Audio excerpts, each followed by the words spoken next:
Схватка за звание лучшего в весовой категории до 75 килограммов. С первых же секунд стало ясно, Юрий Ломадзе пришел за быстрой и показательной победой. Чистый бросок в партер и удержание принесло ему первые баллы. Затем серия мощнейших атак со спины. Всего за пару минут вице-чемпион Европы буквально разгромил Картоева, доведя счет до сокрушительных 10-0. Ломадзе действовал жестко, технично и уверенно. Он не собирался ничего отдавать.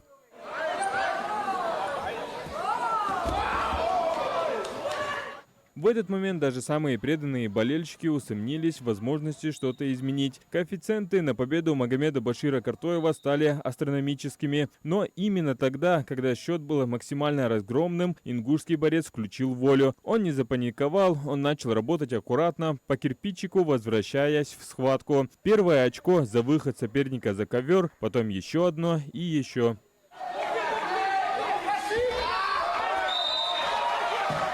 На табло всего 2 минуты до конца схватки, счет 10-6 в пользу Ломадзе. Грузинский борец, почуяв опасность, просто сел в защиту, но для Магомеда Картоева эти 2 минуты стали шансом, который он был обязан использовать. Давление, давление и еще раз давление, каждая секунда на счету.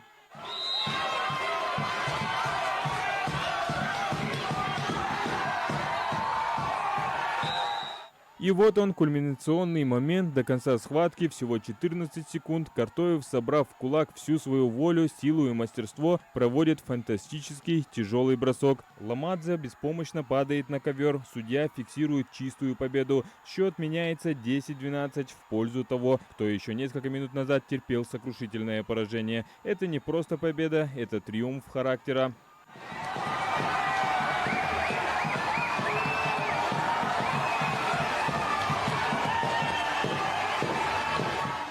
Магомед Башир Картоев совершил почти невозможное и вырвал победу у одного из сильнейших борцов континента. Эта схватка в немецкой лиге уже стала легендарной. Она доказывает, что в спорте, как и в жизни, нельзя сдаваться до самого последнего свистка. Пока есть время, есть и шанс. И этим шансом наш земляк воспользовался блестяще, подарив зрителям один из самых волевых триумфов в истории греко-римской борьбы. Адам Гулоев, Магаз 24.